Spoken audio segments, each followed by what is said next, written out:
The needle slipped through her fingers for the third time that morning, and Rose Reeves knew it was not just exhaustion making her hands shake, but the grim certainty that this dress would be her last. The consumption had been eating away at her lungs for months now, and even here in the dry air of Sheridan, Wyoming territory, in the summer of 1882, she could feel death settling into her bones like the dust that perpetually coated everything in this frontier town. She sat in the small room above the general store that served as both her living quarters and her workshop, surrounded by bolts of fabric and half-finished garments that would likely remain that way after she was gone. The wedding dress spread across her lap was for Mayor Pritchard's daughter, a spoiled girl who had changed her mind about the design 4 times already, and Rose had promised delivery in 2 weeks, though she doubted she would live to see it completed. Each breath came harder than the last. Each cough brought up more blood, and Dr. Morrison had stopped pretending there was anything to be done, except make her comfortable and wait for the inevitable. She was 23 years old and had never been courted, never been kissed, never known anything beyond the endless rhythm of needle and thread that had defined her life since she was old enough to hold a thimble. Her mother had died when she was 12. Her father had drunk himself into an early grave 3 years later, and she had been alone ever since, supporting herself through the only skill she possessed while the world moved on around her in a blur of other people's joy and celebration. Every wedding dress she sewed was a reminder of what she would never have, every christening gown a testament to the children she would never bear, and this final commission felt like a cruel joke from a god she had stopped believing in years ago. The door to her shop burst open with enough force to rattle the bottles of buttons on the shelf, and Rose looked up to see a man she did not recognize standing in the doorway with his hat in his hands in desperation, written across his sunburned face. He was tall and broad-shouldered in the way of men who worked with their bodies, with dark hair that needed cutting and green eyes that held an intensity she found unsettling. His clothes marked him as a cowboy, dusty from the trail, and she wondered what business a man like that could possibly have with a seamstress in her condition. "Miss Reeves?" His voice was rough, like gravel sliding down a mountainside, but there was courtesy in it that surprised her. "I am." She set aside the mayor's daughter's dress and rose to her feet, swaying slightly as the room tilted around her. "Though I should tell you I am not taking new commissions at present. I heard you were sick." He stepped inside, closing the door behind him with more care than he had opened it. "I heard you might not have much time left, and I know it is a terrible thing to ask, but I need your help anyway." Rose felt a laugh bubble up in her chest, though it came out as a cough instead. "You want me to sew something knowing I might die before it is finished?" "That seems an unwise business decision, sir." "Vernon Holt, madam, and yes, I know the risk." He moved closer, and she could see the lines of worry etched around his eyes. "But everyone says you are the finest seamstress between here and Cheyenne, and this is important." "More important than I can rightly explain standing here like this." "What do you need, Mr. Holt?" She was too tired for long conversations, too tired for mysteries, and she wanted him to state his business and leave so she could return to the slow process of dying in peace. "A wedding dress." The words came out in a rush as though he had been holding them back. "I need you to make the most beautiful wedding dress you have ever created, and I need it done in 3 weeks." Rose stared at him, certain she had misheard. "You need me to make a wedding dress for whom?" "For my bride." Vernon twisted his hat in his hands, a gesture that seemed at odds with his size and evident strength. "We are getting married on the 1st of September, and she deserves something special, something that will make her feel like the queen she is." "Mr. Holt, I just told you I am not taking new commissions. I have one dress to finish, and that alone may be beyond my capabilities." Rose moved back to her chair, needing to sit before her legs gave out. I am dying. Surely someone explained that to you. They did. He followed her across the room, his boots heavy on the wooden floor. And I know what I am asking is selfish and maybe even cruel, but I have to try. I have to give her this one thing, because she has given me everything, and I cannot marry her without knowing I did everything in my power to make our wedding perfect. There was something in his voice that caught at Rose's heart, some quality of devotion that she had never heard from any man. She looked up at him, really looked, and saw beneath the desperation to the love that drove it. This was a man who would move mountains for the woman he loved, who would ask a dying seamstress for an impossible favor because he could not imagine disappointing his bride. Tell me about her, Rose said quietly. This woman who inspires such dedication. Vernon's face transformed when he smiled, years falling away to reveal the boy he must have once been. Her name is Sarah, Sarah Morgan. She came west with a wagon train 3 years ago, a widow with nothing but the clothes on her back and a determination to start over. I met her when she took a job at the boarding house, and I knew from the first moment I saw her that she was meant to be mine.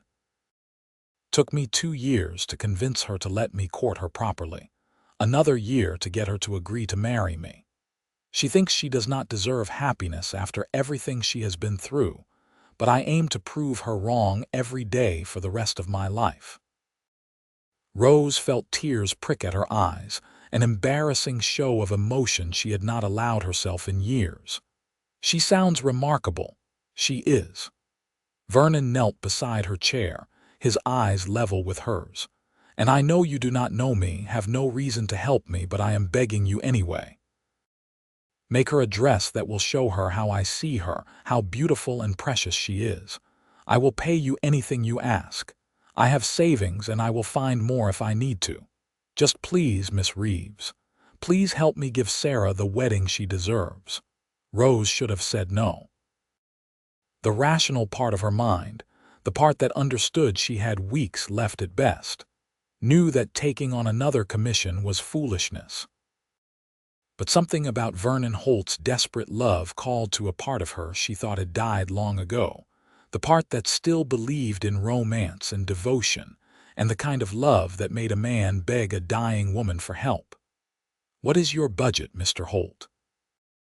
His face lit up like sunrise over the mountains.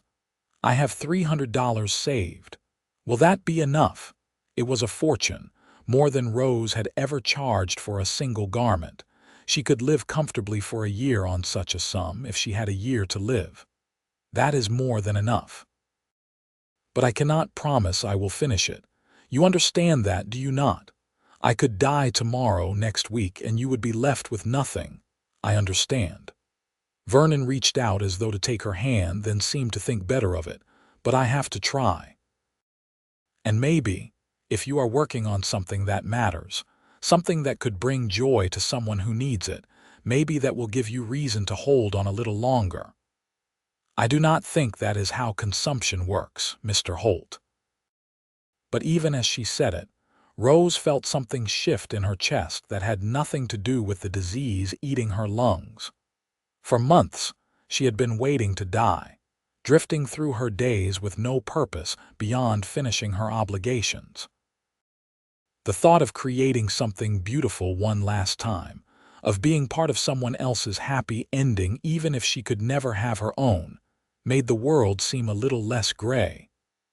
Tell me about Sarah's coloring, her measurements, her preferences. Rose pulled a pad of paper toward her, pencil at the ready. And tell me about the wedding. Where will it be held? What time of day? Vernon settled onto the floor beside her chair, his long legs stretched out in front of him, and began to talk. Sarah was petite, barely 5 feet tall, with honey blonde hair and blue eyes that reminded him of summer skies.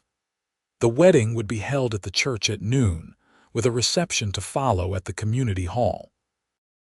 She loved simple things, nothing too elaborate, but she had a fondness for lace and pearls.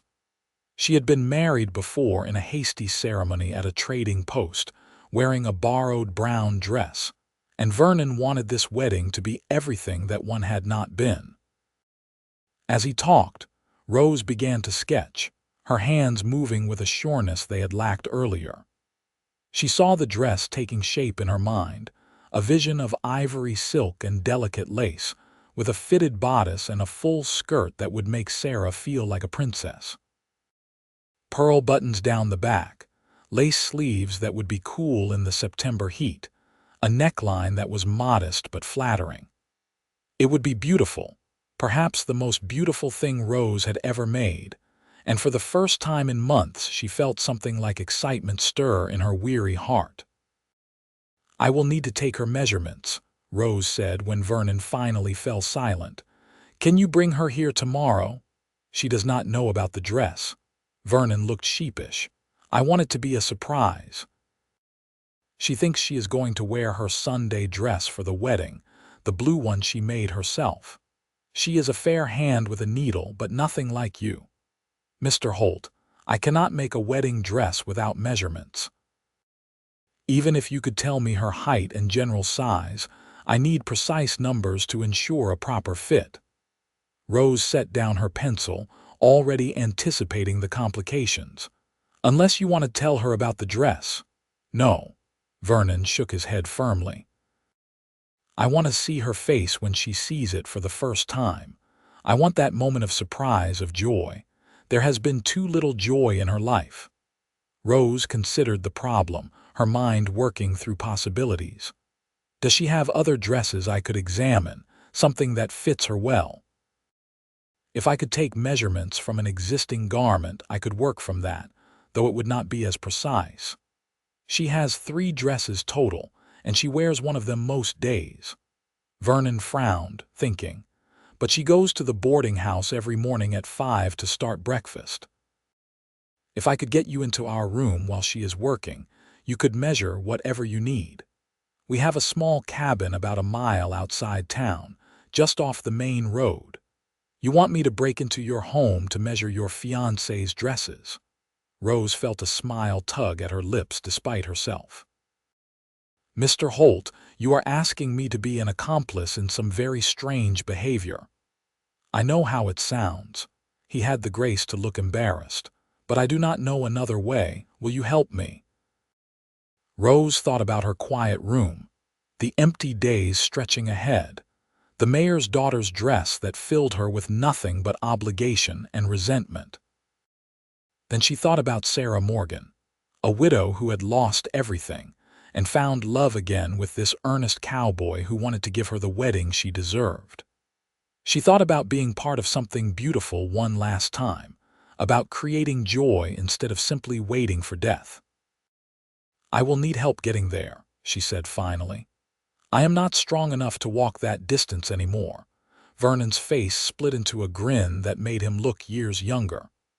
"I have a wagon outside. I can take you there in the morning, wait while you do what you need to do, and bring you back. Sarah will be at the boarding house until noon at least. Then I suppose we are partners in crime, Mr. Holt." Rose extended her hand, and after a moment's hesitation, Vernon took it. His palm was rough with calluses, warm and alive in a way that made her painfully aware of how cold her own hands had become. "I will meet you outside the general store at 6 tomorrow morning. Thank you, Miss Reeves." Vernon held her hand perhaps a moment longer than necessary, his green eyes intense on hers. "You do not know what this means to me, to Sarah. Thank you." After he left, Rose sat in the gathering twilight of her room, the sketches spread before her, and something like hope flickering in her chest for the first time in longer than she could remember. She knew she was being foolish, knew that sewing one more dress would not save her life or change her fate, but perhaps Vernon had been right in his own way. Perhaps having something to live for, even something small, could give her the strength to last a little longer. She worked late into the night, refining her sketches, making lists of materials she would need. The mayor's daughter's dress lay forgotten on the table behind her, and Rose felt no guilt about the neglect. Let the girl wait. For once, Rose was going to create something that mattered, something made with love instead of obligation. The next morning found her dressed in her least shabby gown, a basket of measuring tapes and notebooks at her feet as she waited outside the general store in the pre-dawn darkness. She had slept poorly, coughing through most of the night, and could taste blood in her mouth. But she had braided her hair, pinned it up neatly, and put on the cameo brooch that had belonged to her mother, armor against the world's judgment and her own weakness. Vernon arrived exactly at 6, driving a sturdy wagon pulled by 2 horses who looked as though they had been recently brushed. He jumped down from the seat with an agility that spoke of years in the saddle and offered her his hand. "Miss Reeves, I was afraid you might change your mind." "I considered it." Rose allowed him to help her into the wagon, grateful for his strength as her own legs trembled with the effort of climbing up. "But I find I am curious about this Sarah of yours, and I want to see if she deserves such devotion." "She does." Vernon settled beside her and clicked his tongue at the horses, setting them into an easy walk through the sleeping town. "I promise you that." The ride to his cabin took 20 minutes, following the main road north before turning onto a smaller track that wound between stands of cottonwood trees. The cabin, when they reached it, was small but well-maintained, with a vegetable garden beside it and chickens scratching in the yard. It was the home of people who worked hard and took pride in what little they had, and Rose felt her estimation of Vernon Holt rise another notch. "She left about an hour ago," Vernon said as he helped Rose down from the wagon. "We should have plenty of time, but I will keep watch just in case." Inside, the cabin was neat as a pin, with simple furniture and bright curtains at the windows. Rose could see Sarah's touch everywhere, in the wildflowers on the table and the carefully mended quilts on the bed. 3 dresses hung on pegs near the door, just as Vernon had said, and Rose moved to examine them with professional interest. The first was faded calico, worn thin at the elbows and hem. The second was the blue Sunday dress Vernon had mentioned, made of good wool but in a style several years out of date. The third was a work dress of brown cotton, practical and plain. Rose took down the blue dress and spread it on the table, pulling out her measuring tape. As she worked, Vernon hovered near the door, his nervousness evident. "How long will this take?" "Hush, I need to concentrate." Rose measured the bodice, the sleeve length, the distance from shoulder to waist. She noted everything in her book, comparing measurements, calculating adjustments. Sarah was indeed petite, smaller even than Vernon had described, with a tiny waist and narrow shoulders. The dress would need to be perfect to suit her frame, to make her look substantial rather than childlike. After 15 minutes, Rose had everything she needed. She folded the blue dress carefully and returned it to its peg, leaving no trace of her presence. "We can go." The ride back to town was quieter than the journey out. Rose could feel exhaustion pulling at her, the brief exertion of the morning already taking its toll. She coughed into her handkerchief, trying to muffle the sound, but Vernon noticed anyway. "Are you all right, Miss Reeves?" "I am dying, Mr. Holt. I am decidedly not all right." But she softened the words with a faint smile. "However, I have what I need to begin Sarah's dress. I will start today. Can I help? I am no good with a needle, but I can fetch things, move fabrics, whatever you need." Vernon pulled the wagon to a stop outside the general store but made no move to help her down. "I do not like the thought of you working yourself to death for my benefit. I am dying regardless of whether I work or not. At least this way I will have something to show for my final weeks." Rose gathered her basket and prepared to descend. "But if you want to help, you can check on me every few days. I will need you to purchase the materials once I have a list prepared. I will come by tomorrow." Vernon climbed down and came around to help her, his hands gentle as he lifted her from the seat. For a moment, she was pressed against his chest, close enough to hear his heartbeat, and she felt a sharp pang of longing for all the things she would never experience.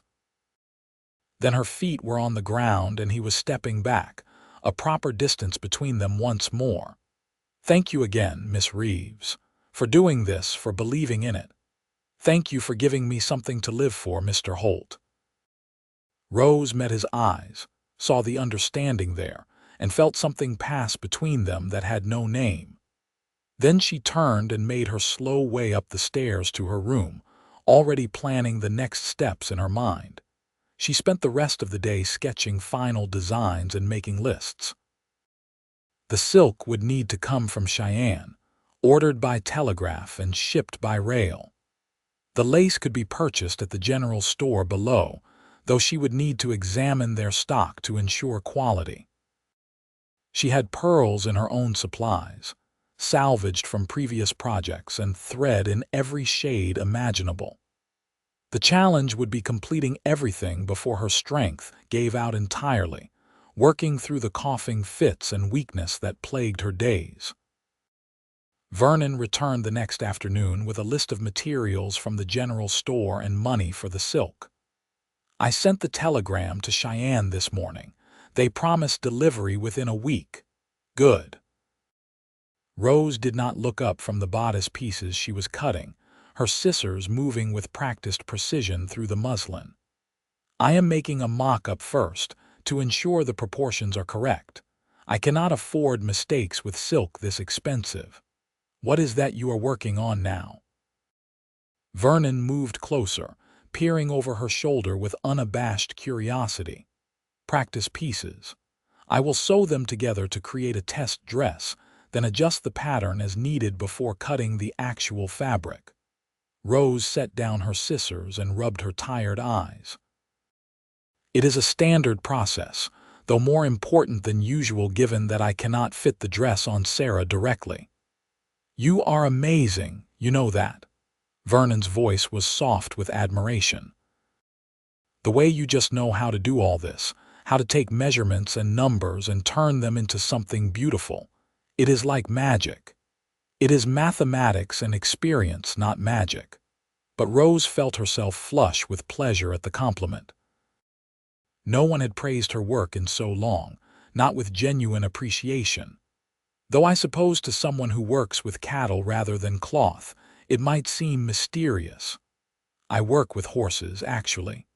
Vernon settled onto the floor again, apparently content to watch her work. "I have a small ranch about 5 miles north of town. Nothing fancy, just enough to make a living and provide for a family. Sarah has been helping me gentle the wild ones we catch. Turns out she has a gift for it. The horses trust her immediately. She sounds like a remarkable woman."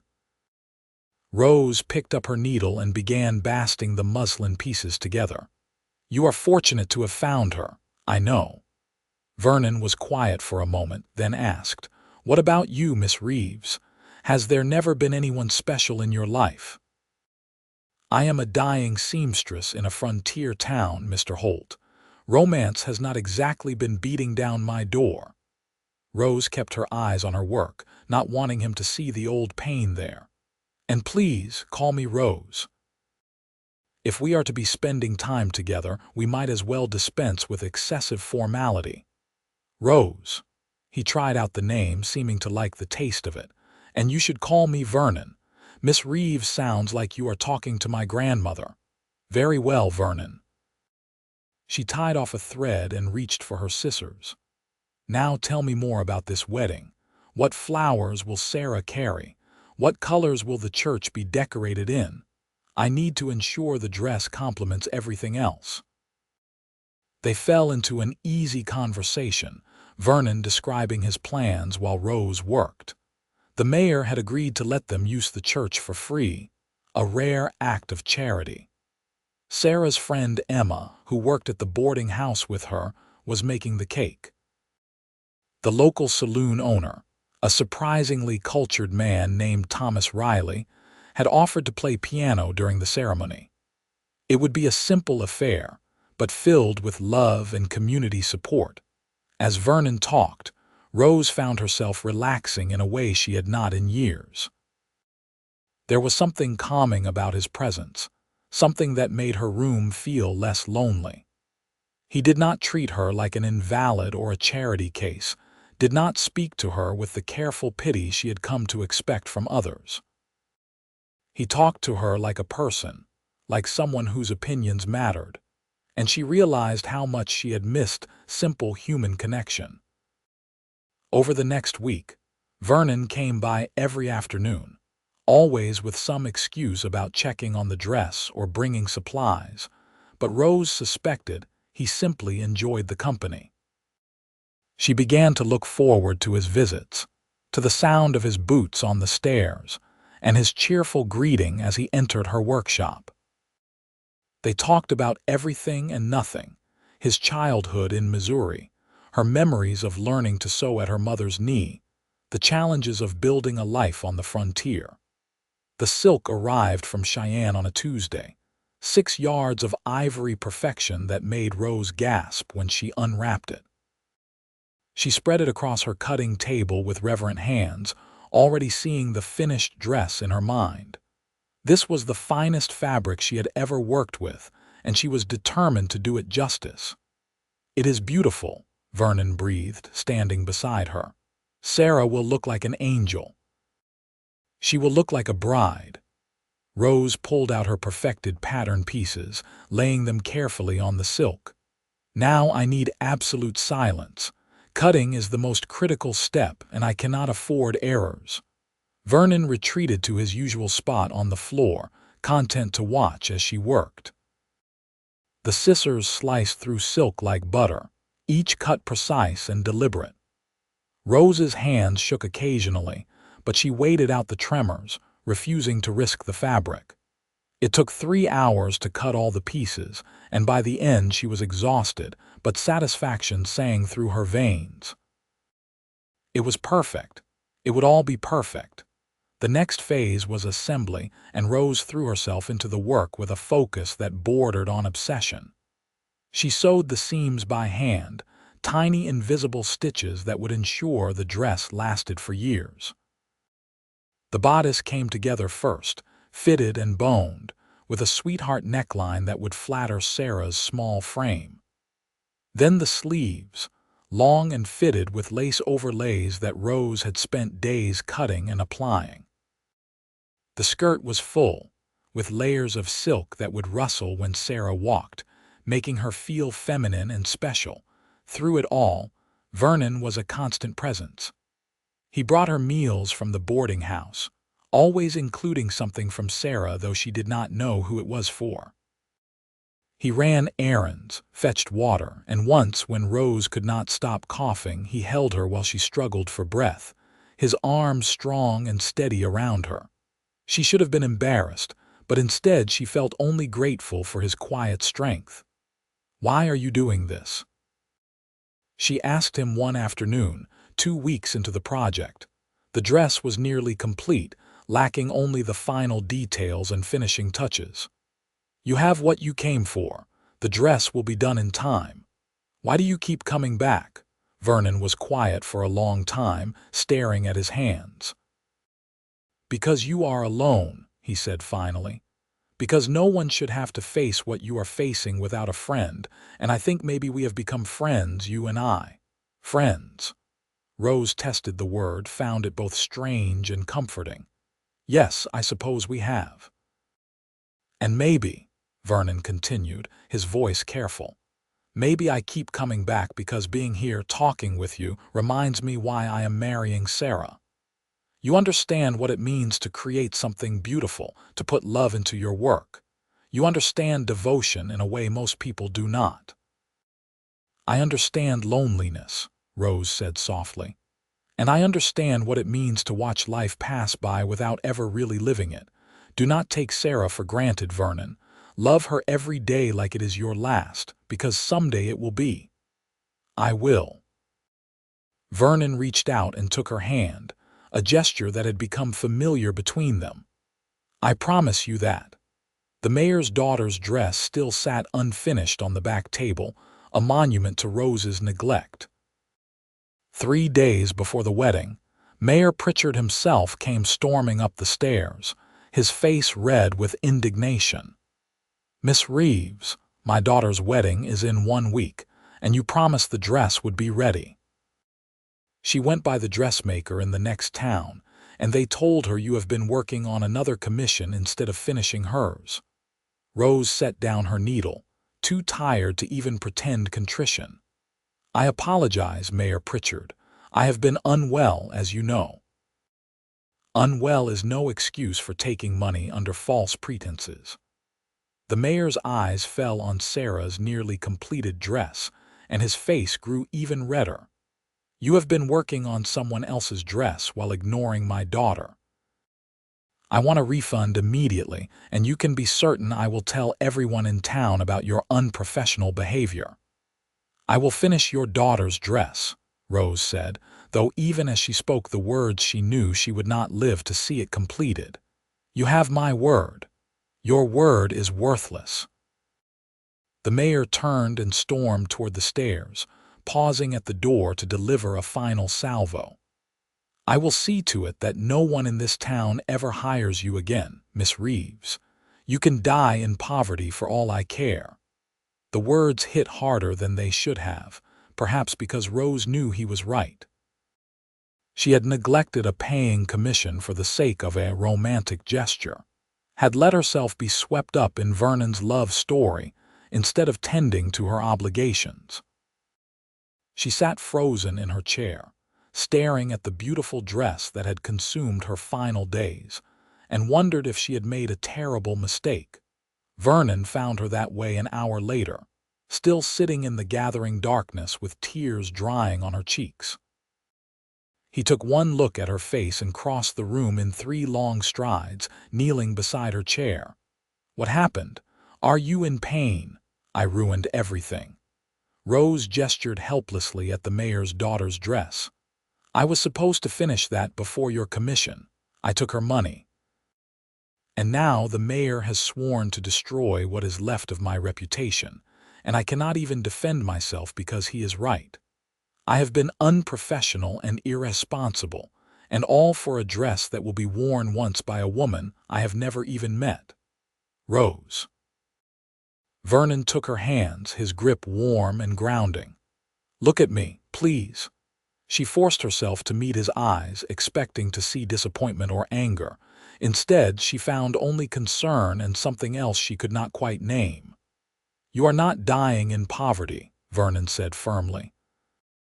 "I will speak to the mayor, make things right. And this dress, Sarah's dress, it is not just a garment that will be worn once. It is a symbol of love and hope, and the belief that beautiful things still matter even in a harsh world. You have given me and Sarah an incredible gift, and I will not let you suffer for your generosity. You cannot fight the mayor for me, Vernon. He has power in this town, influence. He will destroy both of us if you cross him." Rose tried to pull her hands away, but Vernon held fast. "Let him try." Vernon's jaw set in a way that suggested arguing would be pointless. "I have savings beyond what I gave you for the dress. I will pay him whatever he asks, hire another seamstress to finish his daughter's dress, do whatever it takes to make this right. But I will not let him hurt you, Rose. You have become too important to me." "Important." Rose felt her heart stutter at the word, at the implication behind it. "Vernon, I am dying. Whatever you think you feel for me, it is misplaced gratitude, nothing more. Is it?" Vernon reached up and cupped her face with one calloused hand, his touch infinitely gentle. "Are you certain about that?" Rose's breath caught in her chest, and for a moment she could not tell if it was the consumption or Vernon's proximity stealing her air. "You are getting married in 3 days. To Sarah, the woman you love. I care about Sarah." Vernon's thumb brushed across her cheekbone, wiping away the track of an earlier tear. I have built a life with her, made promises to her, and I intend to honor those promises. But these past weeks, getting to know you, watching you pour your heart into creating something beautiful despite your pain and exhaustion, Rose, you have changed me. You have reminded me what passion looks like, what it means to truly love what you do. Vernon. Rose closed her eyes, unable to look at him while her heart was breaking. You cannot say these things to me. It is not fair to Sarah, and it is not fair to me. I am dying. Whatever this is between us, it has no future. I know. Vernon's hand fell away, and Rose immediately missed the warmth of it. And I know I am being selfish even speaking of it, but I cannot let you think you are worthless, that your life has not mattered. You have mattered to me, Rose Reeves. You have mattered very much. He left shortly after that, and Rose sat alone in the darkness, her heart in turmoil. She had no right to feel this way about a man pledged to another woman, no right to wish for things that could never be. But the heart, she was discovering, did not care about rights or logic or the cold reality of impending death. The next morning, Vernon appeared with Mayor Pritchard in tow. The mayor looked subdued, almost sheepish, and Vernon's expression was grimly satisfied. Mayor Pritchard has something to say to you, Miss Reeves. The mayor cleared his throat, clearly uncomfortable. I apologize for my harsh words yesterday, Miss Reeves. Mr. Holt has explained the situation and has generously offered to compensate me for any inconvenience. He has also arranged for Mrs. Chen from the next town to finish my daughter's dress at his expense. I spoke in anger and said things I should not have. Rose looked at Vernon, seeing the stubborn set of his jaw, the protective stance of his shoulders. He had done this for her, had spent money he could ill afford, and called in favors to protect her from the consequences of her own choices. "Thank you, Mayor Pritchard," she said quietly. "I should have been more responsible about managing my commitments.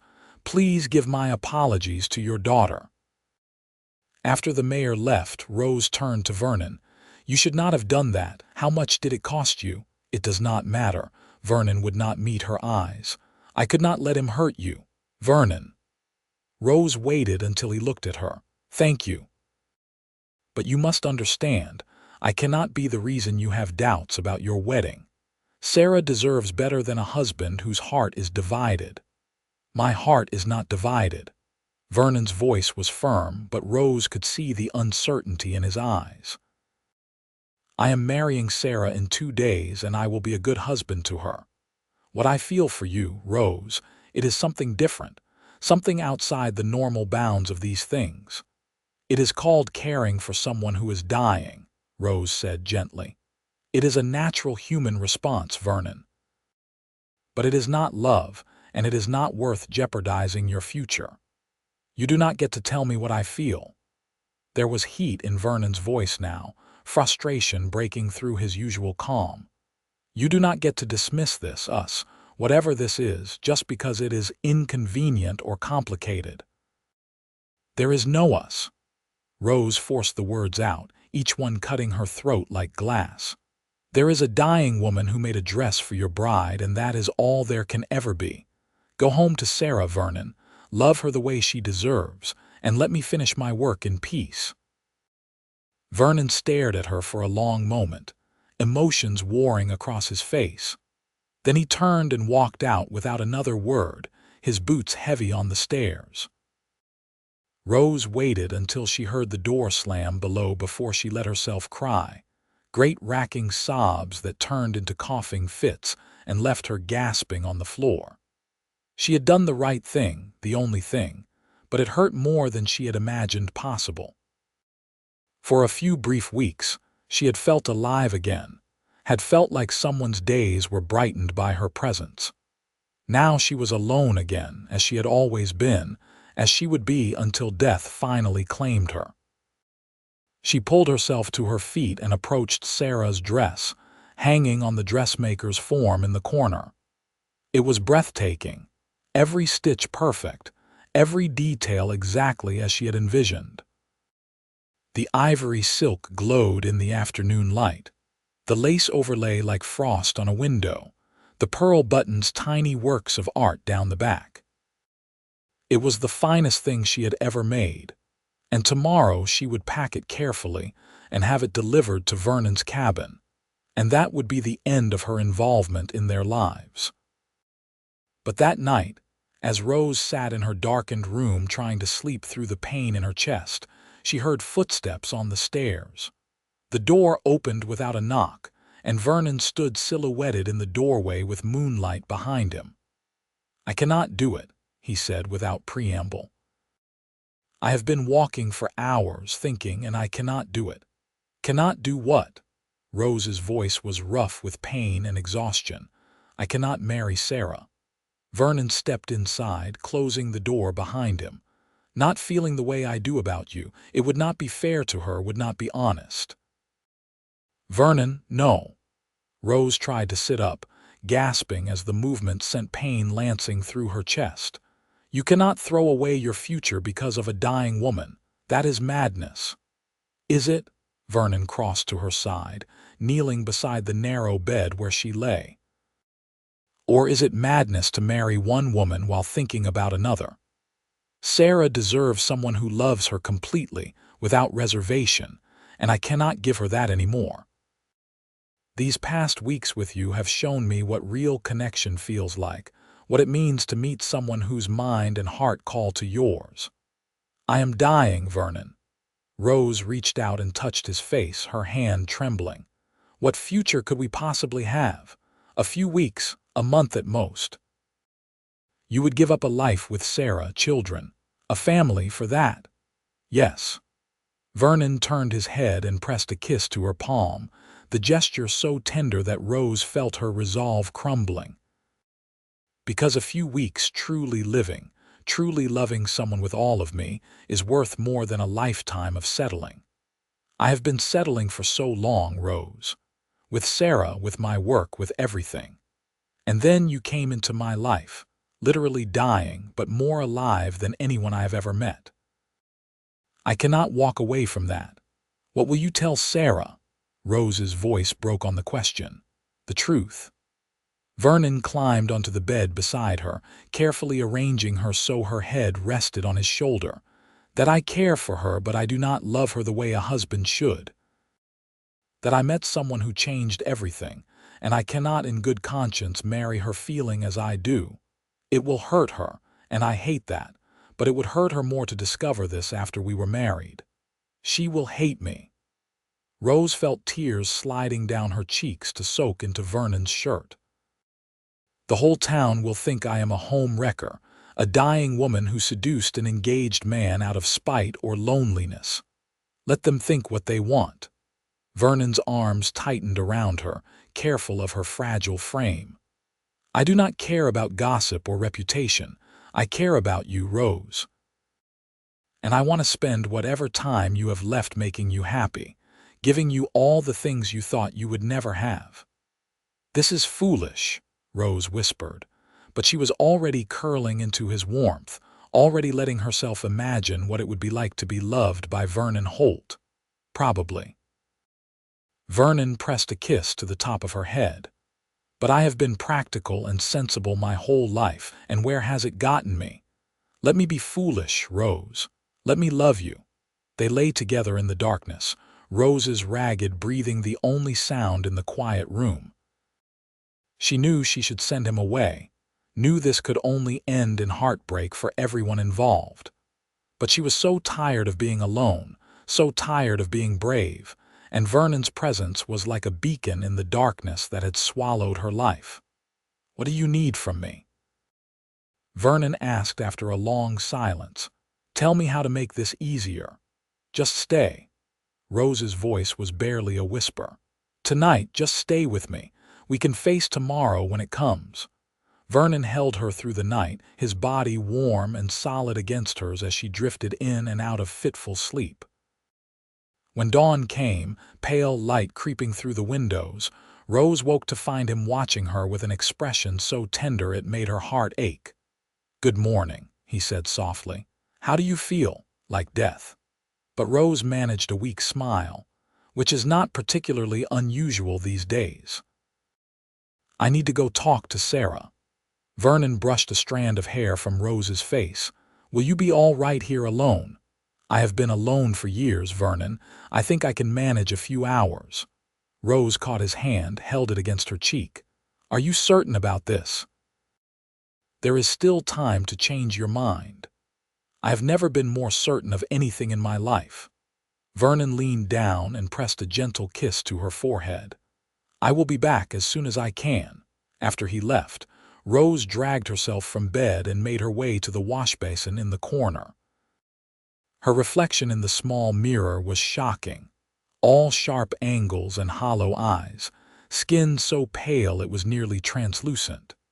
She looked like a ghost, a woman already halfway to the grave, and she could not imagine what Vernon saw when he looked at her.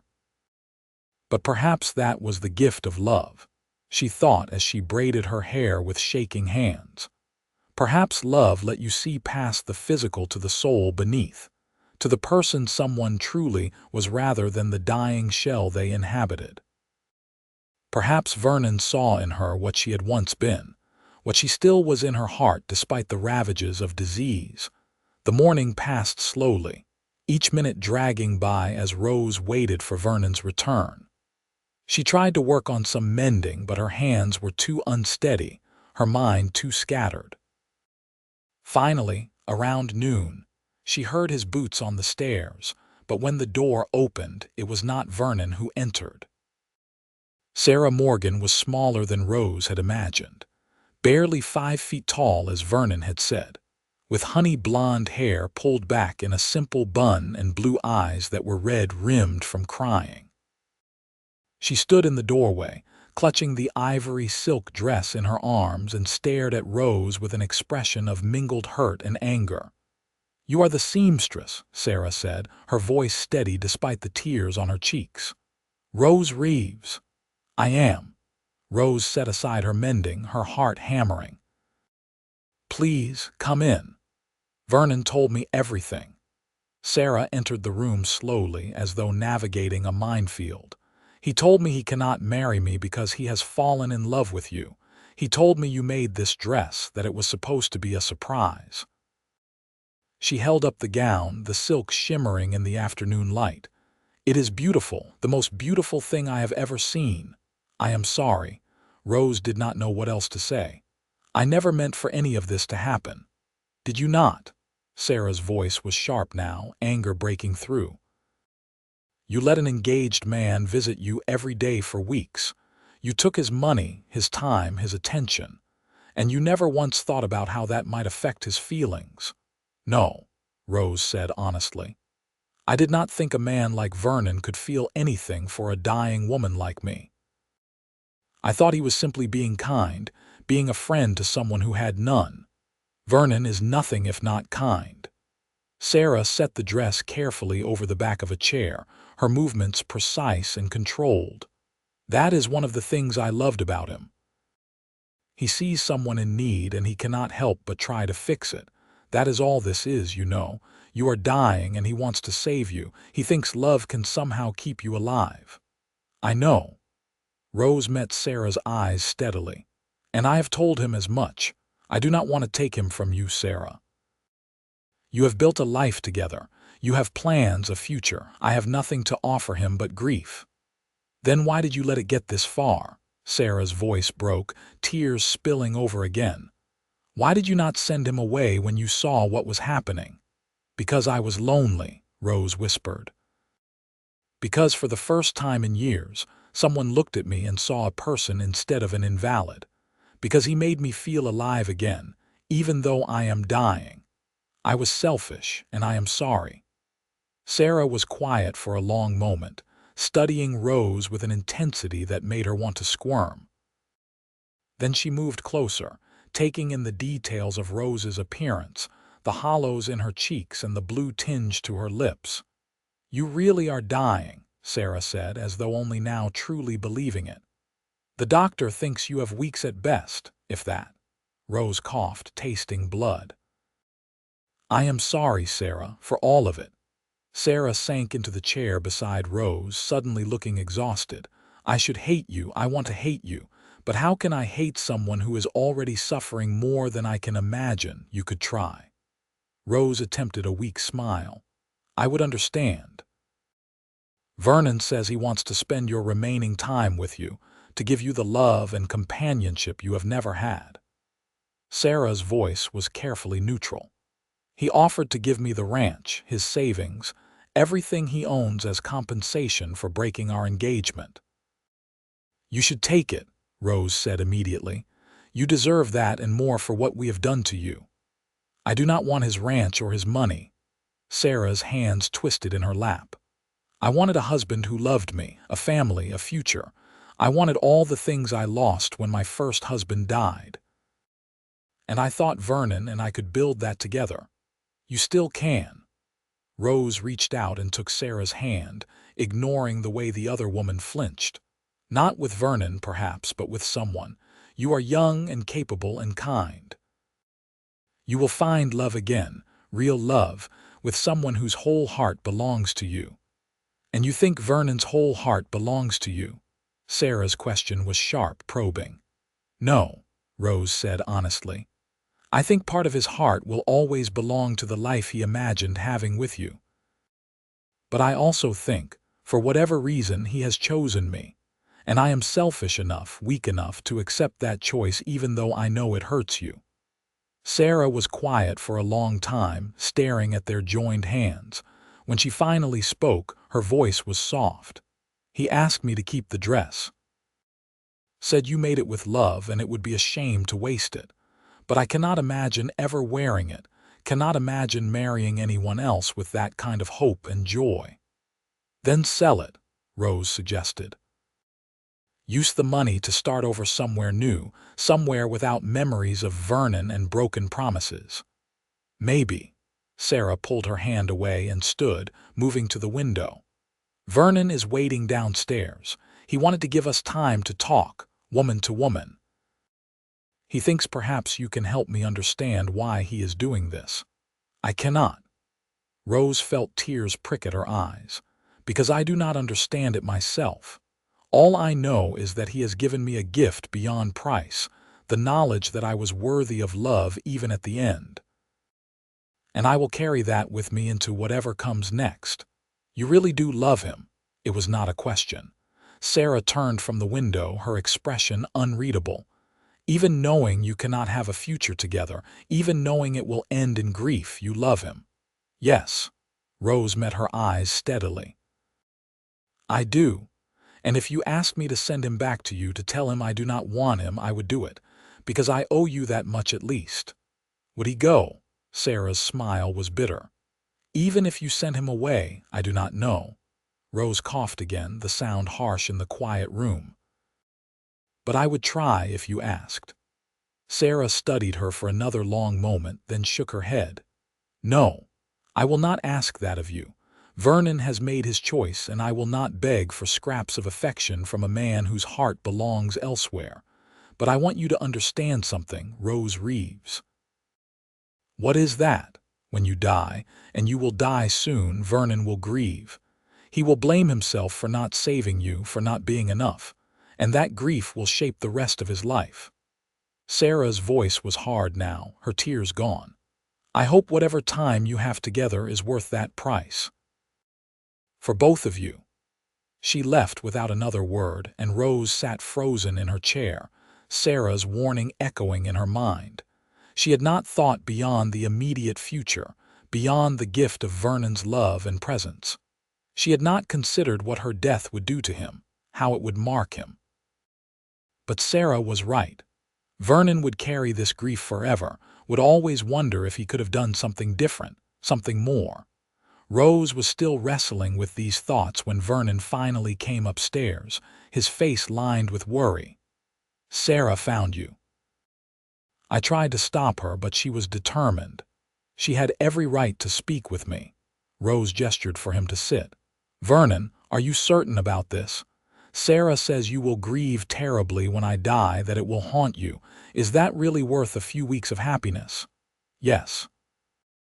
Vernon's answer was immediate and firm. Rose, I would rather have a handful of days truly living than a lifetime of going through the motions. Sarah and I, we were comfortable together. We were building a partnership, a life that made sense on paper, but there was no passion, no spark. I cared for her the way you care for a good friend, and that is not enough reason to marry someone. But with me, there is passion. Rose felt her heart race at the possibility. With you, there is everything. Vernon took her hands, his grip warm and sure. There is laughter and understanding and the sense that I am exactly where I am meant to be. There is challenge and intellect and a connection that goes beyond words. With you, Rose, I am fully alive, and I will take that for however long we have. Rose pulled him close, burying her face in his shoulder. I am scared, Vernon. Scared of dying, scared of leaving you, scared of all of this. I know. Vernon's arms came around her, solid and comforting. But you do not have to be scared alone anymore. We will face whatever comes together. That night, Vernon moved his few belongings into Rose's small room above the general store. It was not proper, not respectable, but Rose was past caring about such things. If she was going to die soon, she wanted to spend every possible moment with Vernon, wanted to know what it felt like to wake up beside the man she loved. They made love for the first time that evening, Vernon infinitely gentle with her fragile body. Rose had expected it to be awkward or uncomfortable, had feared that her illness would make intimacy impossible. But Vernon touched her like she was precious, like every moment with her was a gift, and when it was over, she lay in his arms and wept with the bittersweet joy of it. Thank you, she whispered against his chest, for making me feel beautiful even now. You are beautiful. Vernon kissed the top of her head, the most beautiful woman I have ever known inside and out. The next days passed in a blur of quiet domesticity and stolen moments of joy. Vernon cared for Rose with patient devotion, helping her with tasks that had become too difficult alone, sitting with her through coughing fits, reading to her when she was too weak to hold a book herself. They talked about everything and nothing, sharing stories from their pasts, making memories to sustain Vernon after she was gone. Rose's condition deteriorated rapidly, the consumption advancing faster than even Dr. Morrison had predicted. Within a week of Vernon moving in, she could no longer leave the bed without assistance. Within 2 weeks, she was coughing blood constantly, her breathing labored and painful. The doctor came daily, shaking his head at the speed of her decline, offering morphine to ease the pain. How long? Vernon asked one morning while Rose dozed fitfully in the bed. Days, Dr. Morrison said quietly. A week at most. I am sorry, Vernon. There is nothing more I can do. Vernon thanked the doctor and returned to Rose's side, taking her hand in his. She stirred at his touch, her eyes fluttering open. I heard that, she whispered. Days. Then we will make them count. Vernon forced a smile, though his eyes were wet with unshed tears. What do you want to do, Rose? Anything you want, anywhere you want to go, just tell me. I want to see the mountains. Rose had been thinking about this, knowing her time was running short. I want to go somewhere beautiful and watch the sunset. Will you take me? Of course. Vernon began making preparations immediately, borrowing a comfortable wagon from a friend and filling it with blankets and pillows. That afternoon, with Rose wrapped in quilts and nestled in his arms, he drove them up into the foothills of the Bighorn Mountains.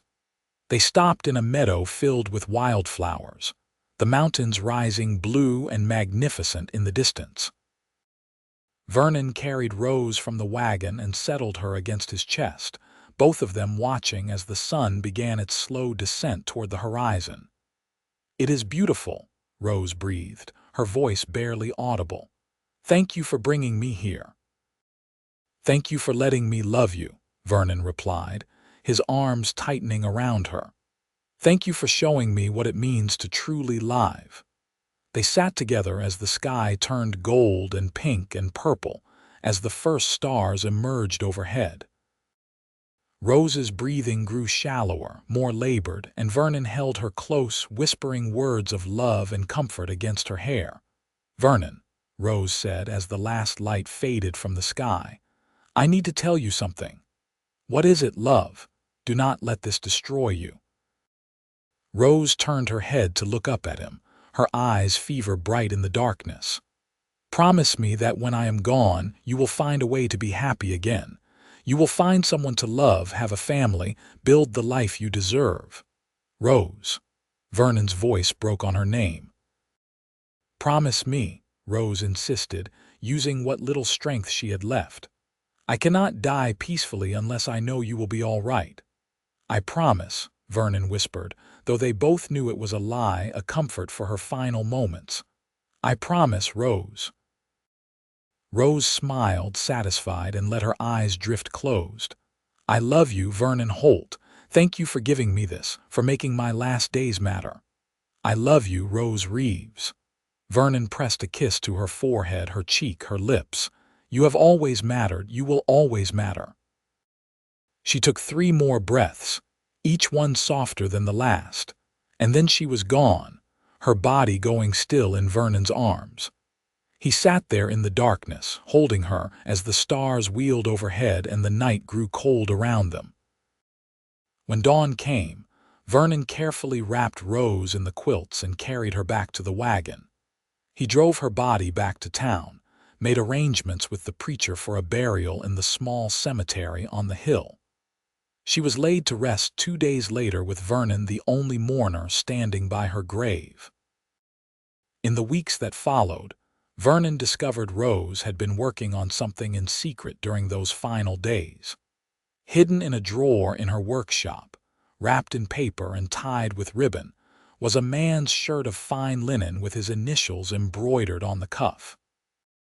The stitches were uneven, clearly made by shaking hands, but the love that had gone into every thread was unmistakable. Vernon wore that shirt every Sunday for the rest of his life, a reminder of the woman who had taught him what it meant to love without reservation. He never married, never looked at another woman with anything more than friendly courtesy. People in Sheridan called him a fool, said he had wasted his life grieving for a dying woman he had barely known. But Vernon knew the truth. Those weeks with Rose had been worth more than a lifetime of comfortable companionship would have been. He expanded his ranch, became successful and respected in the community. He hired workers and treated them fairly, built a reputation as an honest man who kept his word.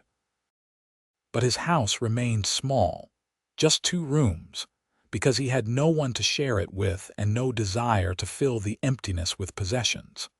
5 years after Rose's death, on a crisp autumn morning, Vernon was working with a new horse when Sarah Morgan appeared in his yard. She had remarried, he knew, to a merchant from Cheyenne and was expecting her first child, Sarah. Vernon set down his tools and approached cautiously. "This is a surprise. I was visiting family and thought I should stop by." Sarah looked older, more settled, with a contentment in her eyes that had been missing 5 years ago. "I wanted to see how you were doing." "Well enough." Vernon gestured to his house. "Would you like some coffee?" They sat on his small porch, drinking coffee and talking carefully about neutral topics. Finally, Sarah set down her cup and met his eyes. "You regret it, choosing her over me?" Vernon did not hesitate. "Not for a single moment."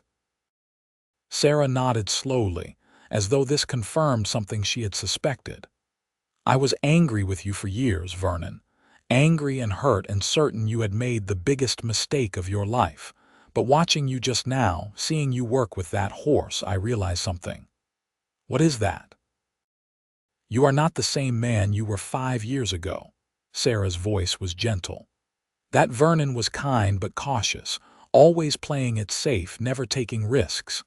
This Vernon, the one who loved Rose and lost her and kept living anyway, he is braver, stronger, more fully himself. Rose did that for me. Vernon's throat tightened with remembered grief. She showed me what it meant to live with courage, even in the face of death. Then I am glad you found her. Sarah stood, preparing to leave. I am happy now, Vernon. I found a man who loves me completely, who gives me everything you never could.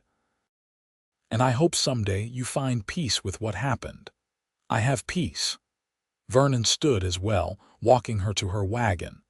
I had weeks with Rose that were worth more than most people get in a lifetime. I will carry her with me until the day I die, and I am grateful for that gift. Sarah smiled, reached out and squeezed his hand. Then we both found what we needed in the end. Goodbye, Vernon. Goodbye, Sarah. Vernon watched her drive away, then returned to his work. That evening, as he did every evening, he stood by Rose's grave in the small cemetery and told her about his day. He spoke to her of the horses he was training, the changes in town, the small joys and sorrows that made up a life. And though she could not answer, he felt her presence in the whisper of wind through the grass, in the warmth of the setting sun on his face. Years passed, seasons turned, and Vernon grew older. His hair went gray, then white, and his hands developed the tremor of age. He trained young cowboys in the art of horse breaking, passed on his knowledge to a new generation. People in Sheridan spoke of him with respect, called him eccentric but kind, wondered at his solitary life. When Vernon was 53 years old, he was thrown from a half-wild stallion and broke his back. Dr. Morrison, now himself an old man, said there was nothing to be done. Vernon would be paralyzed, would live out his remaining years in a bed or chair. But Vernon had other ideas. He refused treatment, refused care beyond what would keep him comfortable. Instead, he asked to be taken to the meadow in the foothills where he had held Rose as she died 30 years before. "It is where I belong," he told the young cowboy who worked for him, a boy named Jake who had become like a son. "It is where I should have been all along." Jake argued, tried to convince him to accept help, but Vernon was adamant. Finally, the young man agreed, borrowing a wagon and filling it with blankets just as Vernon had done so long ago. He drove Vernon up into the foothills, to the meadow that was somehow still filled with wildflowers despite the decades that had passed. "Will you be all right here alone?" Jake asked, his face lined with worry. "I will not be alone."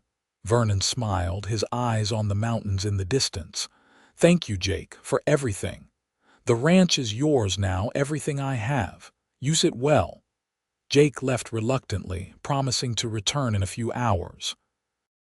But when he came back as the sun was setting, he found Vernon still, his face peaceful, his hand outstretched as though reaching for someone invisible.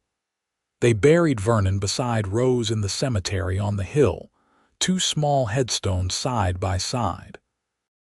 The townspeople turned out for his funeral, speaking of his kindness and his skill with horses, the quiet life he had lived. But none of them knew the truth of what he had found in those final moments in the meadow. Vernon had seen Rose waiting for him in the golden light of sunset, young again and whole, her hand extended and her smile radiant. She had been there, just as he always knew she would be, ready to lead him into whatever came next.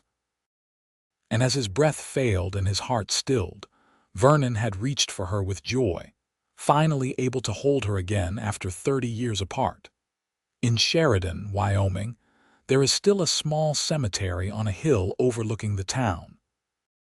2 graves sit side by side beneath a cottonwood tree, their headstones weathered but still legible. One reads Rose Reeves, 1859–1882, "She taught us to live." The other reads Vernon Holt, 1857–1910, "He learned the lesson well." And sometimes, on summer evenings when the wind is right, people walking by the cemetery swear they can hear laughter drifting down from the meadow in the foothills, the sound of 2 lovers finally reunited after years apart. It is just a fancy, they tell themselves, just the wind playing tricks. But those who believe in love, real love that transcends death and time, know better. Vernon and Rose live on in that meadow, eternally young, eternally together, watching sunsets and making up for all the time they lost. Their story is whispered in Sheridan to this day, told to young couples as a reminder that true love is worth any price, any sacrifice. That sometimes the greatest gift you can give someone is simply to see them, truly see them, and love them exactly as they are. The ivory silk wedding dress that Rose made for Sarah, the dress that brought Vernon into Rose's life, hung for years in Sarah's attic, too precious to wear and too beautiful to discard. When Sarah died at the age of 72, surrounded by children and grandchildren, she left specific instructions that the dress should be donated to the Sheridan Historical Society. It hangs there still, behind glass, with a small plaque that tells the story of the dying seamstress and the cowboy who loved her.